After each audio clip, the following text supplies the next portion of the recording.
رسول اللہ صلی اللہ علیہ وسلم نے فرمایا کہ رسولوں میں میری امتیوں کی تعداد سب سے زیادہ ہوگی یوم القیامہ میں، اور میں وہ سب سے پہلا ہوں گا جو جنت کے دروازے پر دستک دے گا۔ سبحان اللہ۔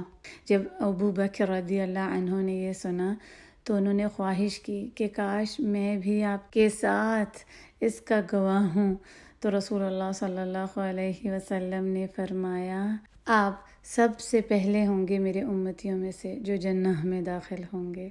اللہ سبحانہ و تعالی ہمیں بھی ان نیک لوگوں کے ساتھ کر دیں جو جنت کے دروازوں سے بلائے جائیں گے، آمین یا ربی۔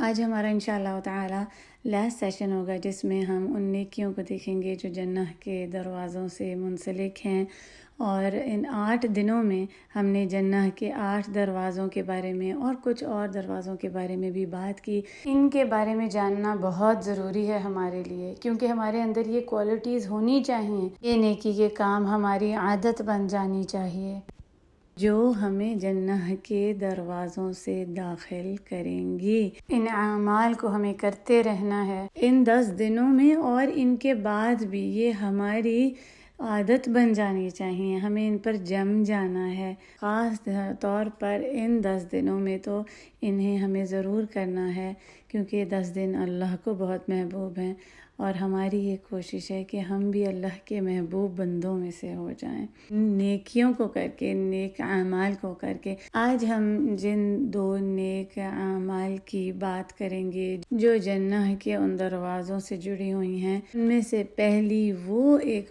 عظیم نیکی ہے جو صرف انہی 10 دنوں میں ہو سکتی ہے، اور وہ ہے حج کی۔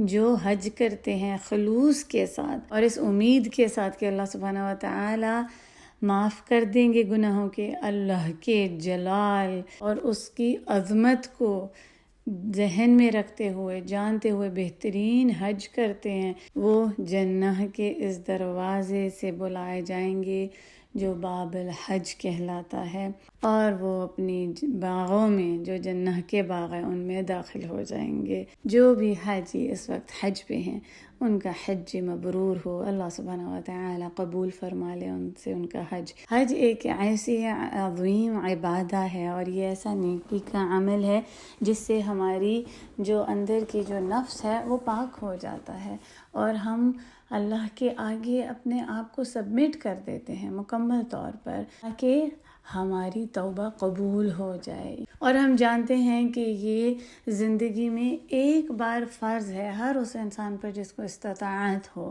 اس میں رسول اللہ صلی اللہ علیہ وسلم کے بتائے ہوئے طریقوں پر حج کرتے ہیں، اور یہ ایک ذریعہ ہے جس میں ہم ابراہیم علیہ السلام کی تکریم کرتے ہیں، ان کو عزت بخشتے ہیں۔ جو لوگ حج پر نہیں جا سکے اس سال تو وہ ارادہ کریں کہ انشاءاللہ تعالی ہم اگلے سال جائیں گے۔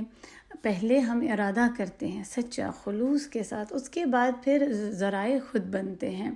اور جو لوگ دکھی ہوتے ہیں کہ ہم حج پر جا نہیں سکے، ان کے لیے ایک خوشخبری ہے، وہ دن میں 100 بار سبحان اللہ کہہ ڈالیں۔ جانتے ہیں انہیں کیا ملے گا؟ 100 حج کا ثواب۔ جی، ایک نہیں، 100 حج کا۔ اور کتنا آسان ہے 100 بار سبحان اللہ کہنا، کتنا جلدی سے یہ ہو جاتا ہے عمل، اور اس سے 100 حج کا ثواب ملتا ہے۔ تو یاد رکھیں، 100 بار صبح اور شام کہتے ہیں تو 100 بار حج کا ثواب ملے گا۔ ہم سب یہاں پر اپنی زندگیاں جی رہے ہیں اور اس کوشش میں لگے ہوئے ہیں کہ ایسے عمل کر لیں جن سے اللہ سبحانہ و تعالی راضی ہوتے ہیں۔ ایک ایسا بہترین عمل ہے جو اللہ کو بہت محبوب ہے، جو ہمیں ہر وقت کرنا چاہیے ہے، وہ ہے توبہ کا، توبہ اور استغفار کا۔ تو لگاتار توبہ اور استغفار کرتے رہیں تاکہ جنت کے دروازے باب توبہ سے داخل ہو جائیں۔ یہ وہ جنت کا گیٹ ہے، جنت کا دروازہ ہے جس سے صرف ایسے لوگ داخل ہوں گے جو توبہ کرتے تھے، ہر وقت توبہ استغفار کرتے تھے، تو ایسے انسان بن جائیں جو ہر وقت اللہ سے معافی مانگتا رہے اپنے گناہوں کی، کیونکہ ہم سے گناہ ایسے ہو جاتے ہیں جن کو ہم جانتے بھی نہیں۔ ایک تو ہو گئے نا جان کر گناہ، اور ایک ایسے گناہ ہیں جو کر دی اور پتہ بھی نہیں چلا کہ یہ گناہ کیا ہے، ہم نے کوئی ایسی بات کہہ دی، کچھ ایسا عمل کر دیا جو اللہ کو ناپسند ہے اور ہمیں اس بات کا پتہ ہی نہیں۔ تو اس لیے ہر وقت توبہ استغفار کرتے رہیں، اپنے گناہوں پر نادم ہوں۔ یہ ایسا نیکی کا عمل ہے جو اللہ سبحانہ و تعالیٰ کے قریب لے کر آتا ہے۔ اللہ سبحانہ و تعالیٰ کے ان 10 محبوب دنوں میں اللہ کے محبوب بن جائیں توبہ استغفار کر کے۔ رسول اللہ صلی اللہ علیہ وسلم نے فرمایا کہ ہر انسان خطا کار ہے، لیکن بہترین خطا کار وہ ہے جو توبہ کرنے والا ہے۔ کل بنی آدم خطاء وخیر الخطائین التوابون۔ تو ہمیں توبہ اور استغفار ہر وقت کرنی چاہیے، اور یہ عمل نیکی کا جو ہے یہ ایسا عمل ہے جو انبیاء کی سنت ہے، تمام انبیاء اس کو کرتے تھے۔ ابراہیم علیہ السلام نے خواہش کی، انہوں نے اس چیز کو مانگا اور انہوں نے امید کی، کس چیز کی؟ کہ اللہ سبحانہ و تعالیٰ آخرہ میں ان کی مغفرت کر دیں گے، انہیں بخش دیں گے، اور ہر مومن اس خواہش کو شیئر کرتا ہے۔ ہماری ساری کوششیں اسی کے لیے ہیں کہ ہم بخشے جائیں، اللہ سبحانہ و تعالی ہمیں آگ سے بچا لیں اور اپنی ہمیشگی کی جنہ میں لے جائیں۔ اللہم انا نسألک الجنہ ونعوذ بک من النار۔ قرآن مجید میں مغفرہ کی دعائیں بھری ہوئی ہیں۔ اگر ہم رسولوں کی دعائیں دیکھیں تو اس میں سبھی مغفرت کی دعائیں مانگتے ہیں۔ رسول اللہ صلی اللہ علیہ وسلم نے مانگی، ابراہیم اور نوح علیہ السلام نے اپنے لیے اور اپنے والدین کے لیے دعائیں مانگی، ربی اغفر لی ولی والدی، اور پھر ہم موسیٰ علیہ السلام کی دعائیں مانگتے ہیں، انہوں نے اپنے بھائی اور اپنے لیے دعا مانگی مغفرت کی۔ یونس علیہ السلام کی دعا جو انہوں نے ویل کے پیٹ میں مانگی، لا الہ الا انت سبحانک انی کنت من الظالمین۔ پھر ہم سلیمان علیہ السلام کی دعا کو دیکھتے ہیں کہ جب وہ اللہ سے بادشاہت کو مانگ رہے ہیں، ایسی ملکیت مانگتے ہیں جو کسی کے پاس نہ ہو، اور دعا کیسے شروع کرتے ہیں؟ رب اغفر لی، اے اللہ مجھے معاف فرما دے، رب اغفر لی وہب لی ملک لا ينبغی لأحد من بعدی انک انت الوہاب۔ تو مغفرہ مانگنا رسولوں کی، انبیاء کی سنت ہے۔ ہم قرآن مجید میں بھی دیکھتے ہیں مومنین کی دعائیں مغفرت سے شروع ہوتی ہیں، تو ہمیں مغفرت مانگنی چاہیے، اور یہ تو ایک مومن کی کوالٹی ہے، مغفرت مانگنا۔ جب اس کو کوئی وہ غلطی کرتا ہے یا غلطی نہیں بھی کرتا، اس کو کوئی ریمائنڈر دیا جاتا ہے تو وہ ریمائنڈر کو فوراً لیتا ہے اور فوراً توبہ کر لیتا ہے اللہ سبحانہ و تعالیٰ سے، اپنے آپ کو درست کر لیتا ہے، نہ کہ وہ غصے میں آ جاتا ہے اور اپنے آپ وہ شرم محسوس کرنا شروع ہو جاتا ہے اور اس کو برا لگتا ہے، اس کی جیسے عزت پہ کسی نے حملہ کیا ہے، اس کی ایگو آ جاتی ہے۔ ایسا کچھ نہیں ہوتا، جیسا کہ سورہ بقرہ کی آیہ نمبر 206 میں آتا ہے، وَإِذَا قِيلَ لَهُ اتَّقِ اللَّهَ أَخَذَتْهُ العزت بالاسم فحسبہ جہنم ولبئس المہاد، کہ جب اس کو کہا جاتا ہے کہ اللہ سے ڈرو تو جو اس کی انا ہے اور اس کا گناہ ہے، غصہ ہے، وہ اس کو پکڑ لیتا ہے اور اس کے لیے جہنم ہی کافی ہے، اور کتنا برا ٹھکانہ ہے، معاذ اللہ۔ اللہم اجرنا من النار۔ اللہ سبحانہ و تعالی ہمیں ان لوگوں میں سے نہ کریں تو جب بھی کوئی ریمائنڈر ملے تو فوراً اس سے سیکھیں، اس کو لیں اور توبہ کریں، فوراً ہی ہر وقت توبہ کرتے رہیں۔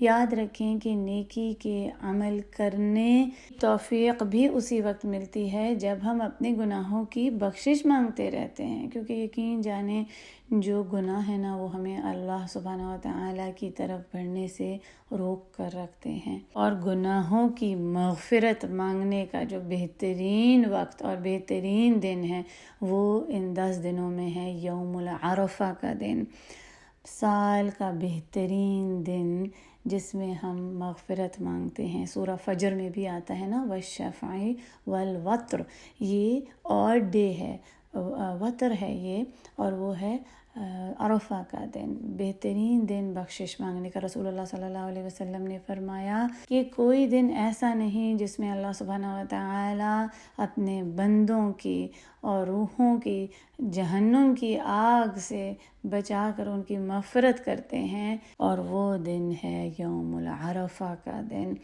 اس دن اللہ سبحانہ و تعالی زمین کے قریب آتے ہیں جیسے ان کی شان کے مطابق ہوتا ہے، اور وہ فخر کرتے ہیں اور فرشتوں سے پوچھتے ہیں، فرشتوں کو کہتے ہیں کہ یہ میرے بندے کیا چاہتے ہیں، کیا مانگنے آئے ہیں. جب وہ دعا مانگ رہے ہوتے ہیں عرفہ کے دن مختلف زبانوں میں اللہ کو پکار رہے ہوتے ہیں، اور پھر اللہ سبحانہ و تعالیٰ فرشتے فرماتے ہیں کہ گواہ رہنا، میں نے اپنے بندوں کو معاف کر دیا. اللہ اکبر. تو ہمیں اس دن بہت زیادہ توبہ استغفار کرنی ہے، اور ہمیں یہ بات بتائی گئی ہے کہ جب تک سورج غروب ہوتا ہے تب تک ہم دعا مانگتے رہیں، اس دن کا ایک لمحہ بھی ضائع نہیں ہونے دینا، اور اس دن وہ تمام نیکیاں کرنی ہیں جو ہم پچھلے 8 دنوں میں کرتے آئے ہیں، ان سب کو ملا دیں. اپنی فرائض میں، فرض نمازوں میں وقت لگائیں، خوبصورتی سے ادا کریں، نوافل ادا کریں، قرآن پڑھیں، ذکر کریں اور دعا کریں. جو بہترین دعا ہے اس دن کی، وہ جو دعا رسول اللہ صلی اللہ علیہ وسلم نے مانگی، اور آپ صلی اللہ علیہ وسلم نے یوم العرفہ میں مغرب سے عشاء تک کسی بھی پاز کے بغیر پڑھتے رہے، یہ وہ بہترین دعا ہے جو تمام انبیاء نے مانگی. رسول اللہ صلی اللہ علیہ وسلم نے فرمایا میں نے اور مجھ سے پہلے رسولوں نے اس دعا کو مانگا. ابراہیم علیہ السلام، موسیٰ علیہ السلام، رسول اللہ صلی اللہ علیہ وسلم نے اس دن مانگی، اور وہ ہے لا الہ الا اللہ وحدہ لا شریک لہ، لہ الملک ولہ الحمد وہو علی کل شیء قدیر. اللہ سبحانہ و تعالیٰ کے سوا کوئی معبود نہیں، وہی ہے جو عبادت کے لائق ہے، اسی کی ملکیت ہے، وہی مالک ہے، اسی کے لیے تمام تعریف ہے، اور وہ ہر چیز پر قادر ہے. ذکر کو بہت زیادہ کریں یوم العرفہ کے دن، اور کم از کم 100 بار تو اس کو ضرور کریں. جو 100 بار اس کو پڑھے گا دن میں، اس کے لیے بے انتہا نیکیوں کا اجر ہے. 10 غلام آزاد کرنے کا، اپنے نامہ اعمال میں 100 نیکیاں لکھنے کا، اپنے نامہ اعمال سے 100 برائیاں مٹانے کا. دن میں اس ذکر کو کرے گا تو شیطان سے اس کی شام تک ڈھال ہوگی، اور کوئی بھی اس سے زیادہ نیکی کا عمل نہیں کر پائے گا مگر صرف وہ جو اس سے زیادہ کر دے، یعنی جو 100 سے زیادہ پڑھ دے. جتنا آپ نے پڑھا ہے اس سے وہ اگلا شخص زیادہ پڑھ دے تو صرف وہی نیکیاں زیادہ کر سکے گا. اس ذکر کو یوم العرفہ کے دن ضرور کرتے رہنا ہے، اور ویسے بھی ان 10 دنوں میں کرنا ہے. جو جمعہ کے دن کا بہترین ذکر ہے وہ درود ہے، اللہم صلی وسلم علی نبینا محمد.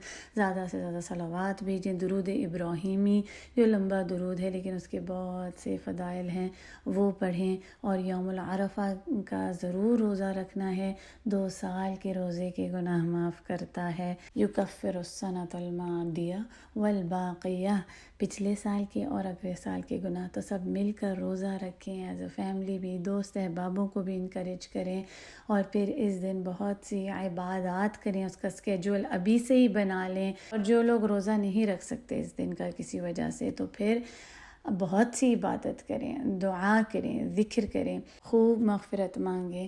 آج جو دعا کرنی ہے وہ بھی مغفرت کی دعاؤں میں ایک دعا ہے، بہت ہی پیاری دعا ہے. اس کے الفاظ ہیں اللہم انی ظلمت نفسی ظلما کثیرا ولا یغفر الذنوب الا انت فاغفر لی مغفرة من عندک وارحمنی انک انت الغفور الرحیم. اے اللہ، بے شک میں نے اپنے نفس پر بہت زیادہ ظلم کیا، اور تیرے سوا کوئی گناہوں کو بخشنے والا نہیں، پس تو مجھے بخش دے، بخشش کر دے میری اپنی طرف سے. سے اور مجھ پر رحم فرما دے، بے شک تو بہت معاف کرنے والا اور بہت رحم کرنے والا ہے۔ اس دعا کو مانگیں اور بہت سی مغفرت مانگیں تاکہ جنہ کے دروازے باب توبہ سے داخل ہو جائیں۔ اللہ سبحانہ و تعالی ہمیں آخر ہمیں رسول اللہ صلی اللہ علیہ وسلم کی اور ابو بکر کی صحبت نصیب کریں، وہ جو جنہ کے تمام دروازوں سے بلائے جائیں گے۔ اللہ سبحانہ و تعالی ہمیں ان میں سے کر دیں، ہمیں نیک صالحین کا ساتھ عطا کریں اس دنیا میں بھی اور آخرہ میں بھی، تاکہ ہم نیک صالحین کے ساتھ ہوں نعمتوں بھری جنہ میں۔ آمین یا رب۔ وآخر دعوانا ان الحمد للہ رب العالمین۔ السلام علیکم ورحمۃ اللہ وبرکاتہ۔